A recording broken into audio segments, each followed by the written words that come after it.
the last part of the weekend, is if you can, I would really appreciate it, if you can tell me what you've received from this weekend.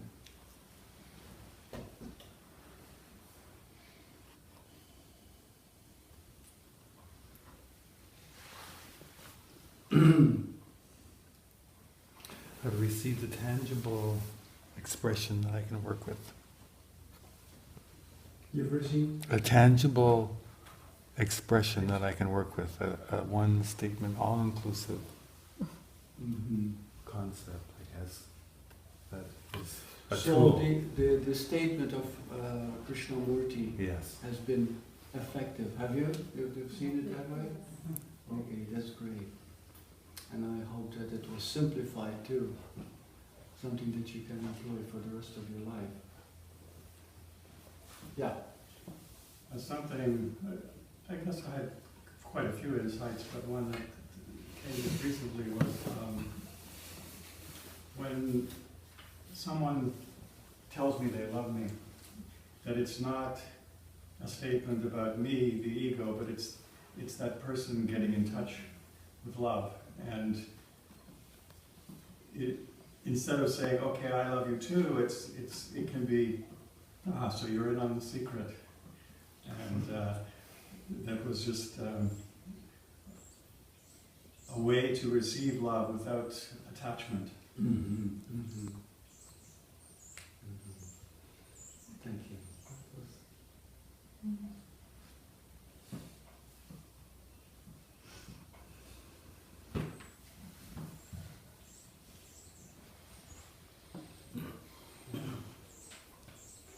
And it came out without,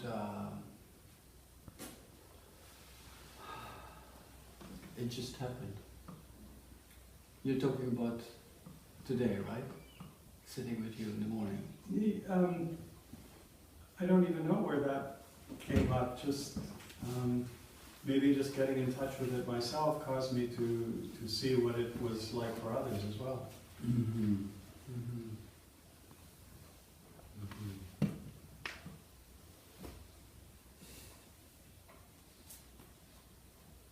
You know that the human heart yearns to hear "I love you." What it's meant, felt.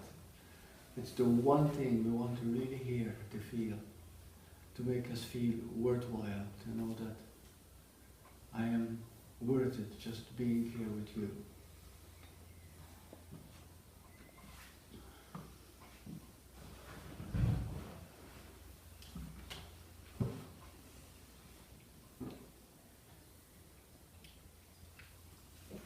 I guess many things have been helpful this weekend, but one of the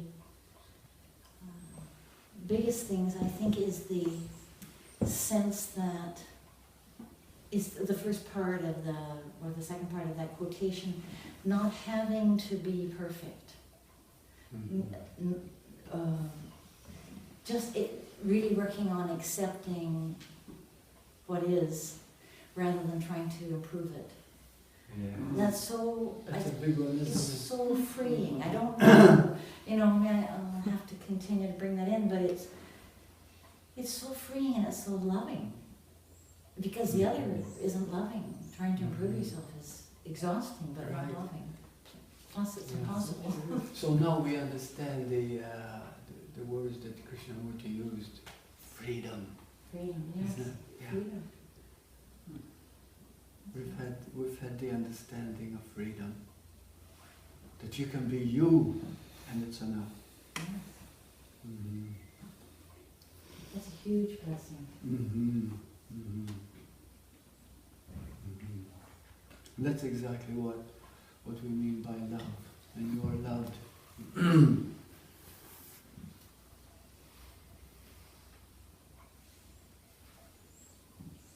And everyone emanates that love just by looking. Just by looking, sitting there just looking. The attention. The attention is real, sincere, felt. There's no pretense. There's no put on. It's just you. And then you see the richness of the soul of you. Don't want to call it soul, but being.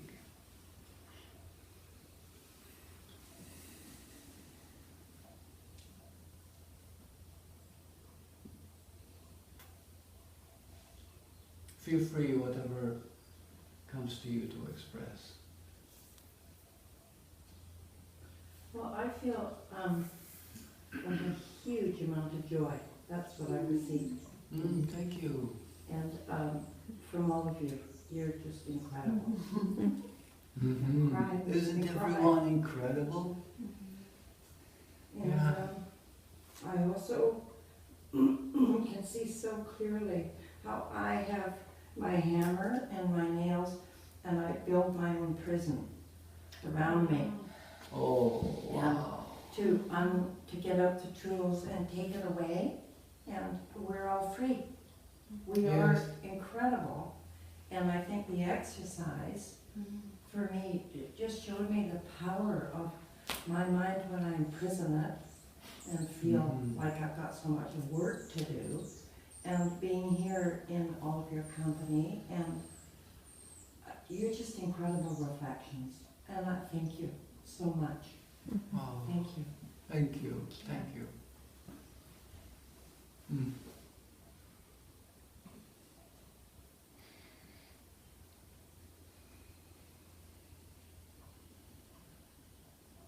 So much beauty.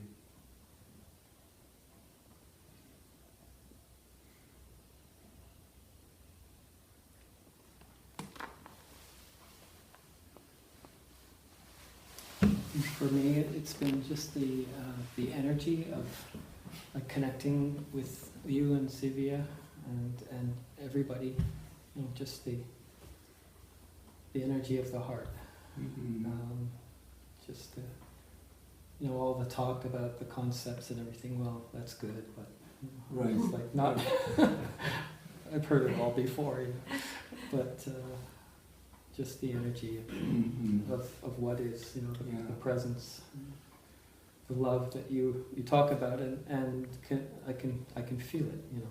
I have a concrete experience of it, so that's a real gift. That's all we're hungering for, isn't it? Yeah. And it's readily available all the time if we just see the simplicity of it, the freedom of it, here and now. That was so beautiful what you said. That came from your heart.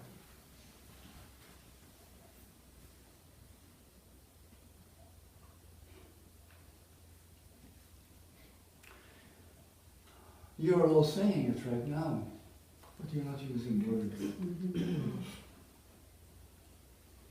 But I still like to hear the words. Then I'll speak. And thank you for letting me speak, because I'm aware that I speak, because it does help me learn. And so thank you for creating the environment for my learning. And I really enjoyed meditations with the watching for the next thought, and how potent that, I call it the empty space between the thoughts. That's it. Yeah, the empty space is so rich, isn't it? And I really believe that everything I need comes from that empty space. If I need money, it comes from there. It does not come from my effort to do something to earn money. If I need somebody to love me, it comes from there. And if I only think I need somebody to love me, it doesn't come. It's reminded me to create more of that empty space. That it's so simple. Yeah. The emptiness is so full, isn't it? Yeah, it's the creative, that's the collaborative, creative place. That's right. The effortless. Yeah. The effortless. And so I really appreciate being been given the opportunity Mm-hmm. to feel that out. Yeah. Mm-hmm. Thank you. Somebody said to me, well, I love Burt the way you speak from the heart, but do you see how you're all doing it? Is there?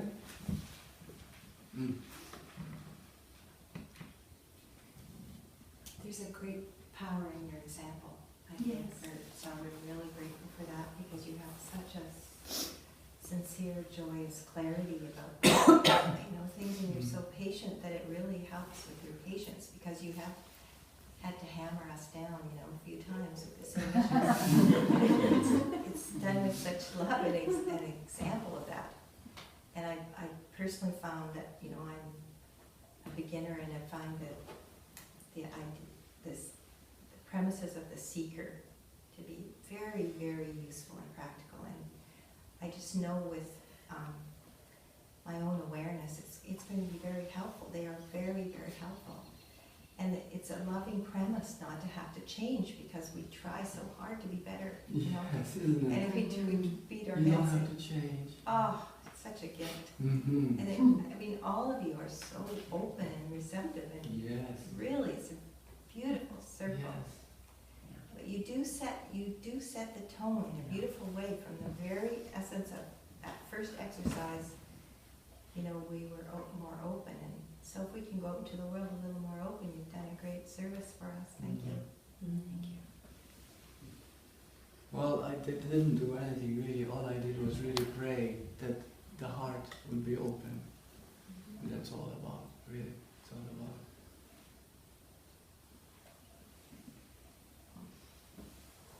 Incidentally, I just mentioned the word pray. What do you feel about that?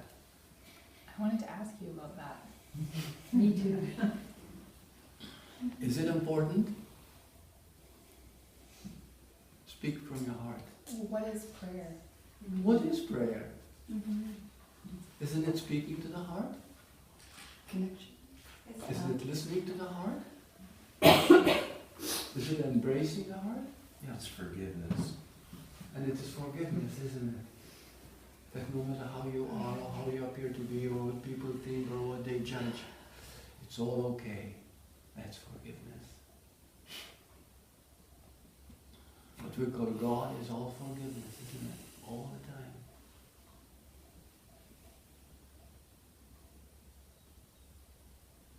Is quantum space Yes. forgiveness? Quantum space.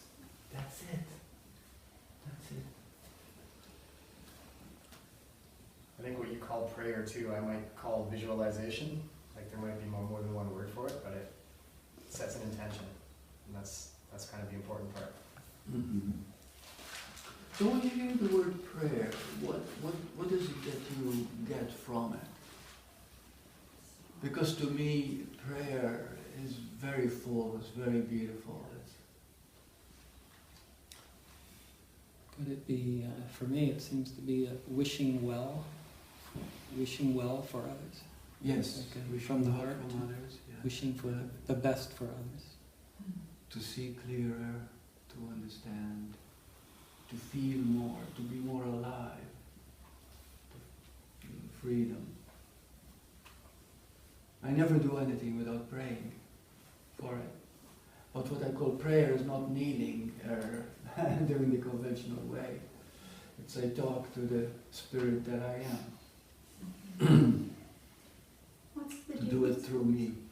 What's the difference between prayer and hope? What is the difference? Yeah, between prayer and hope. Prayer is immediate. Hope is the future. Okay. Mm. Prayer is very immediate. Mm-hmm. And it never fails. Not conventional prayer from a book, from a prayer book. It's the prayer that comes from your heart. Talking to the space that you are like a child would talk. And then know for sure that the answer is right there, even as you utter it. Prayer is not religious. religion. Prayer is connection with the heart.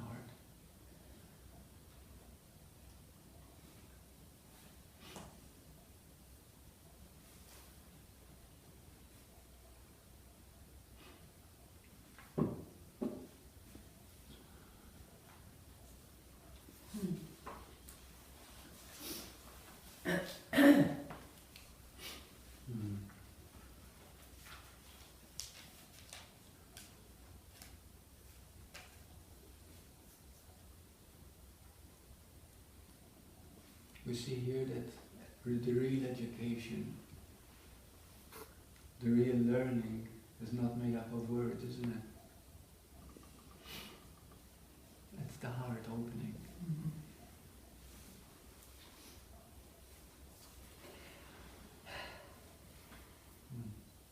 That's what I've learned this weekend, I think, is about that when I was younger I was fascinated by languages, and this weekend has been about how many languages there are on the spiritual path that mean the same thing. If my heart's open, I don't get stuck on the words. I just go around. And I've been working on that for a long, long time, so that I can talk to people who have different spiritual beliefs than I do, to try to go around the words that I react to and get to what we have in common. But this time I've thought, I've seen that even in a group of people that I am like-minded with, the words still, it's still like a different language. I'm learning your language here this weekend. And that's been a big growth for me, because I've been working on that. Only now the light has been on it in a good way, to not be attached to the words. And also, the learning has been vast. But one of the things was, I didn't realize that I thought I was two parts. I was my higher self, which was the ideal that I was working towards. And then I was this loser personality. And that took the whole weekend. But last night you said something about, oh, it's hard still for me. Something about the awareness is over the personality. And that, I'm going to be meditating on that, because I want to really get that inside. It made me feel safer and not separate. So oneness started to move into more of a real understanding. I do feel connected to animals and trees and birds, but I didn't get the part about me being included. And yet it was you, by me you meant you, yourself. Right? Oh, I don't know. You're all of it. Yeah. Yeah. And we're closer. Thank you.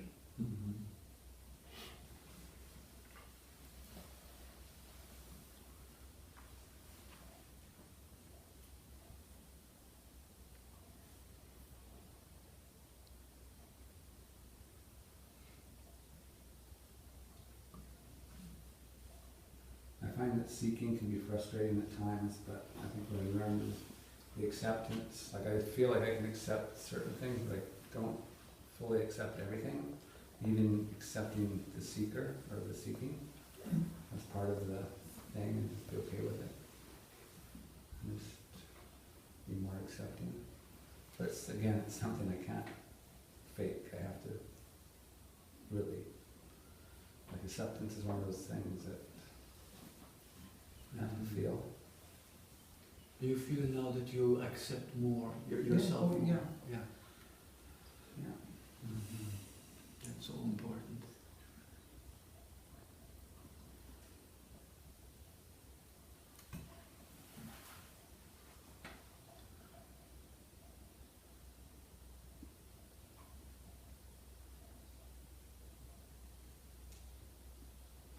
Another thing too, Krishnamurti mentioned too, there is no teacher. And as you can see here, everything that you say and do now is coming from the heart, which is the teacher.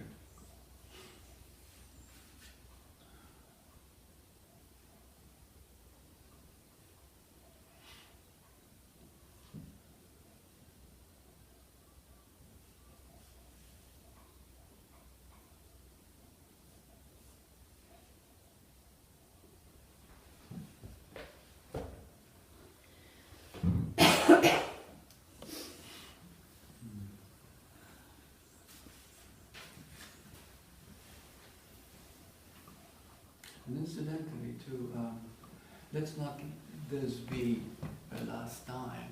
Please connect with me, write me an email, or let's continue. It's very generous.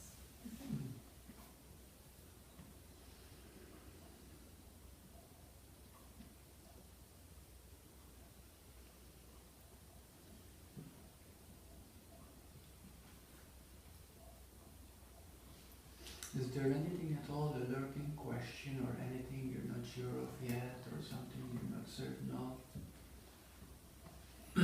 Claire and I were talking about she's looking at me.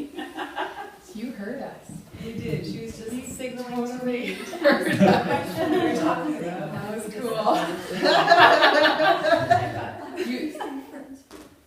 You connected with us. Like, that was so cool.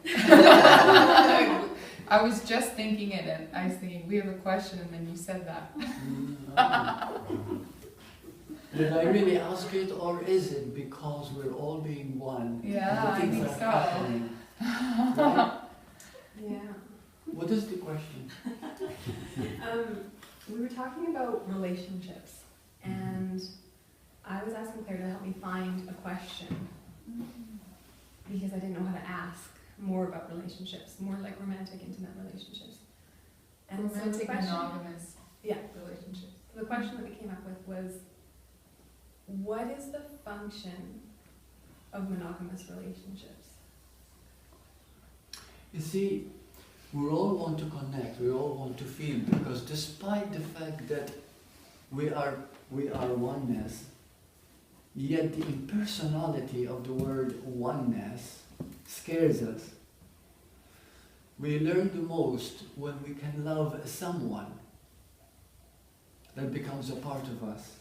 And we can love that someone so completely that it teaches us that completion, that love itself, that we feel for that one is really for all that is. There is no individual really. See, when two people love each other, are they really loving each other, or is just love expressing itself? Do you know what I mean? There isn't this happening from one to the other. There is just a happening that happens when there is that recognition, there is that connection.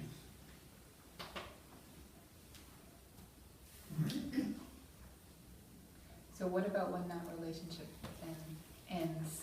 Because it's meant to be, to serve a purpose for that particular time. But it always leaves you richer. The reason we don't learn from a relationship is because we're clinging to something something personal rather than the whole, than the picture. We haven't learned yet that in truth there is no personal.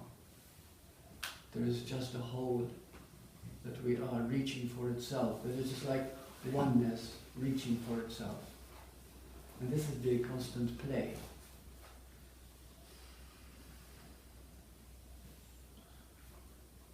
What about the statement, you've just wasted the last 4 years of my life?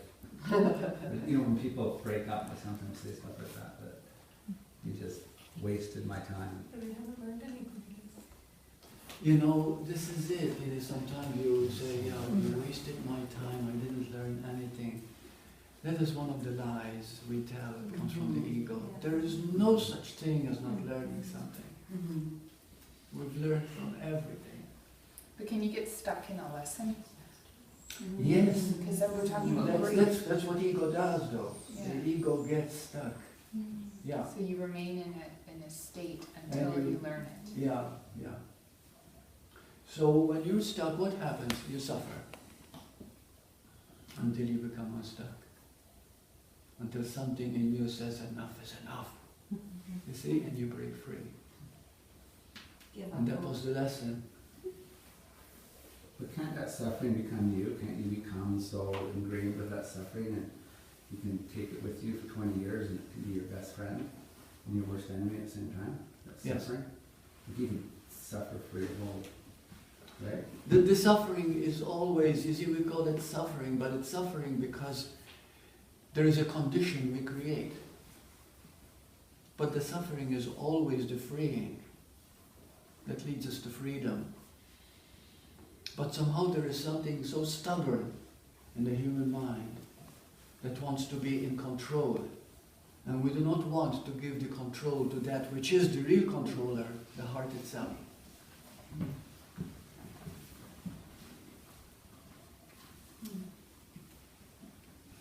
You can get also hooked on the story too, right? The story of Yeah. the sufferer. You get stuck in the story, yeah. Yeah. Victim.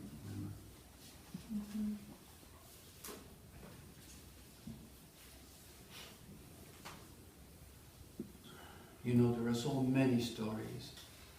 You listen to them all until one day you stop and say, I heard only one story here. Not many.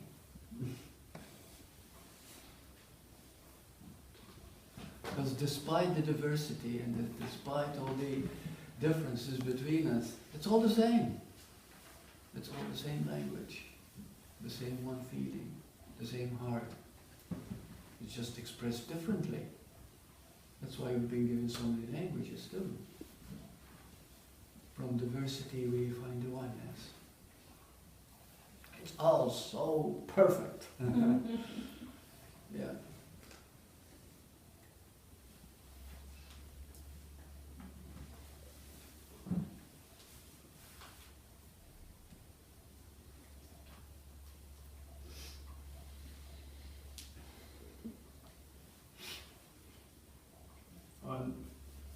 Just thinking about relationships, you can get stuck.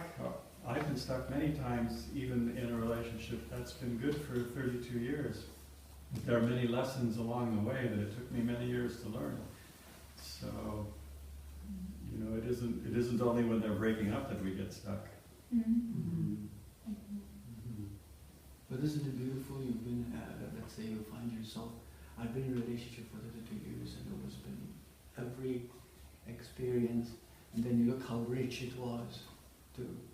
You see the richness of the time spent by looking at it, by really feeling it out. Nothing is ever wasteful, nothing is ever, you can say it was waste of time, nothing.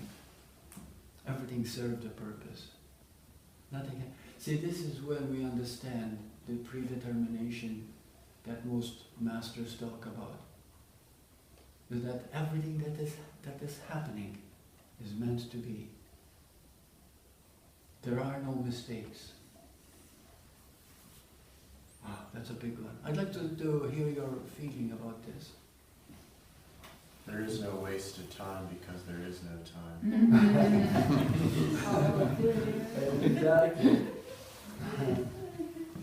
Yeah, everything is teaching us about the timeless, eternal nature of you. Infinite intelligence.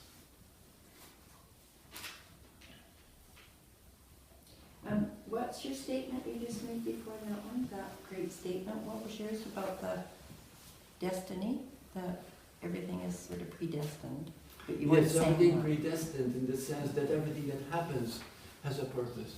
Nothing is wasted, and everything is a lesson to be learned. And for me, I haven't had a 32-year relationship, and there's humanity that you have. But I would love to have had, maybe, I'm not sure, that experience. But I've had way more than a 32-year relationship with me, and most of the time it's been. So I haven't had room.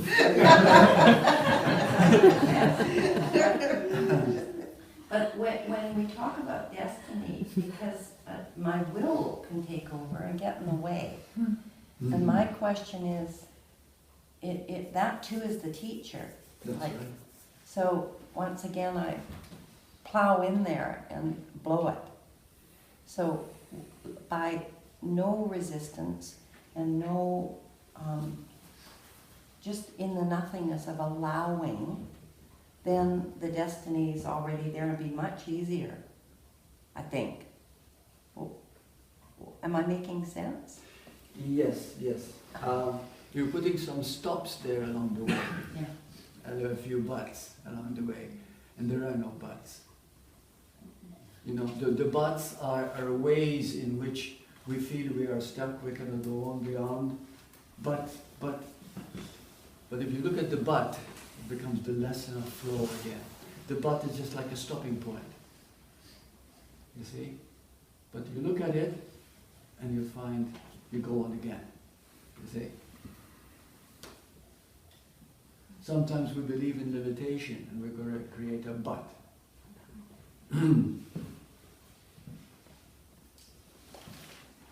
I saw a big tell us sign on the way here. It said, every step is a step in the right direction.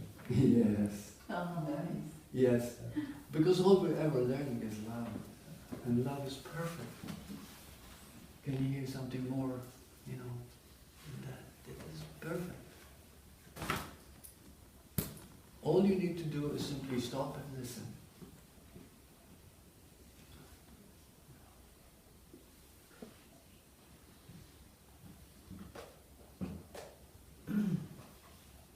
It takes us a while to come to the point to listen. Really listen. And listening is not to something, but to hear the openness, or to feel the openness within the other. When a person, we say they're repulsive, they're repugnant, they are not nice people, what you're really saying is that their heart is not open.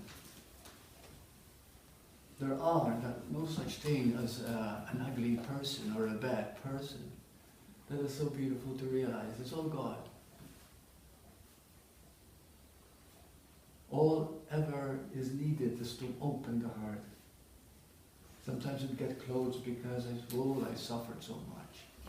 Or I don't want to take it anymore. This is not worth it. This is running away from what is.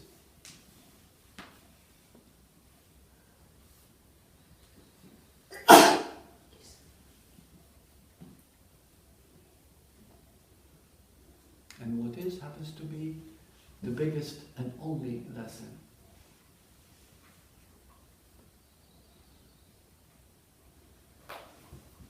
You know what is meant when we say what is? What's the question? What is? Like, what is? What's the question? Oh my God! What is?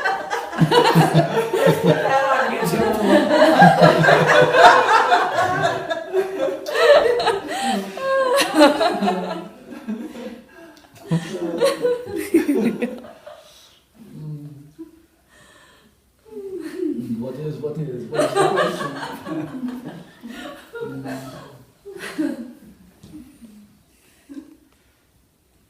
But if there's what is, then there seems to be what I think is should be. Almost like there's a. Isn't that where the friction comes in when I? Yeah. When we say what is what we think is, then we're seeing the opposite there. Yeah. Yeah. What is not what I think it is. No. What is what is. What is? Yeah. Yeah. But there's yeah. You see a person who's angry. Yeah, because. And you made up your mind, that's bad, that's wrong. I'm getting hurt. But look at what is. He's angry because there is anger in him. There is anger in him because he thinks very little of himself.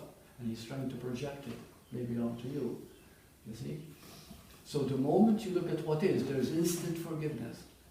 Because you cannot see what is without transcending it. Because what is can never be bad. What is always love, always love. When Byron Katie came up with that statement, I remember, you've heard of Byron Katie. Mm-hmm. When she came up with that statement, what is love? People didn't understand. How can what is be love when one's husband is beating me or he's... Or it is like this because that's what is, right? Yes, that's what is. But you didn't look at what is. You looked at what you think is. And there's a vast difference. What is always love. If we look at what is, not what we think is. Okay, if a husband's beating on her, how can that be love? Or he's seeking love. Yeah. He's so desperate, so frustrated, so confused about himself that he becomes physically violent. So Physical violence is not a bad person. It's just he's going nuts because he can't handle it. He doesn't know how to express it. He doesn't know how to convey it. He doesn't know how to put it in words and look at it. So he strikes out. It's frustration. That's love. It is love that is very hidden within him. He doesn't know how to get out and see the deeper side of it. He strikes out because there is total ignorance of what is. There are no bad people. No, there's a big statement right there, and if we can get that, oh, wow. There is no such thing as a bad person. There is an ignorant person, there is a frustrated person, but there is no bad person.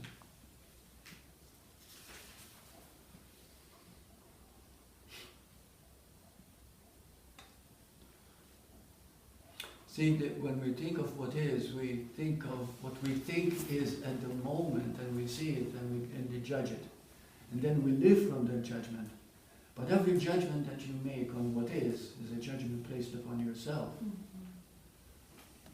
And then you suffer from that, and as you suffer from that, you blame it on that person, you see?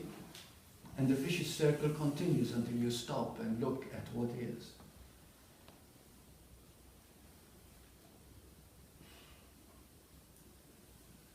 And our whole journey is learning what is. Not what can be or what was, but what is. No.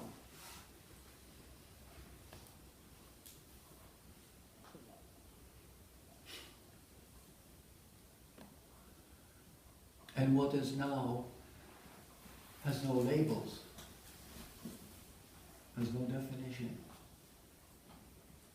It's an act, an emotion, an energy, an expression that either you can see it here with the heart or with your mind.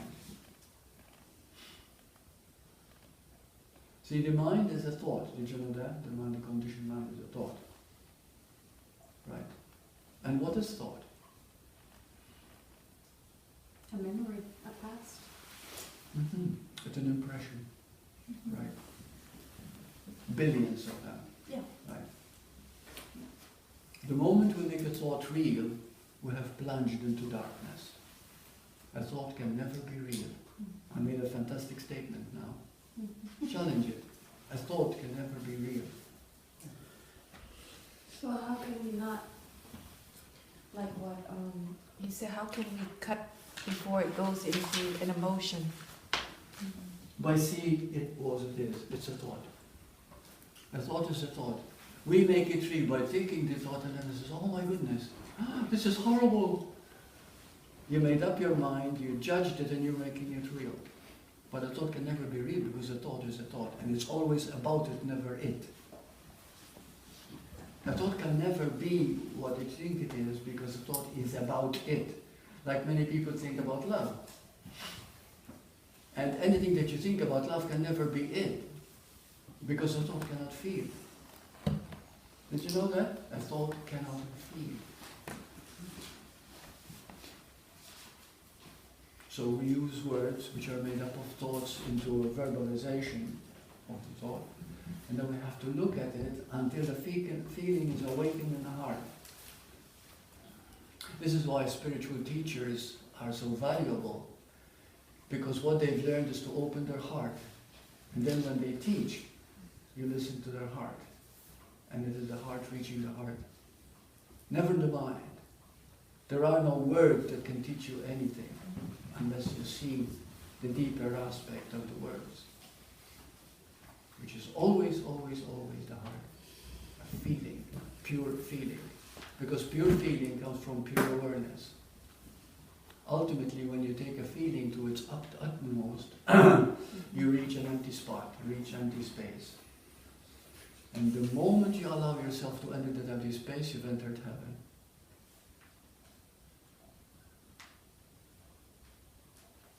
Because the greatest joy is emptiness.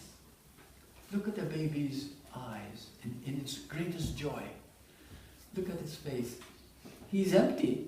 He doesn't have anything at the moment. He's not thinking anything or no motive, nothing. He's just laughing, joyous, the child, and he makes you feel joyous just by being with the child. But the child is giving you his empty heart, which is a full heart, of course.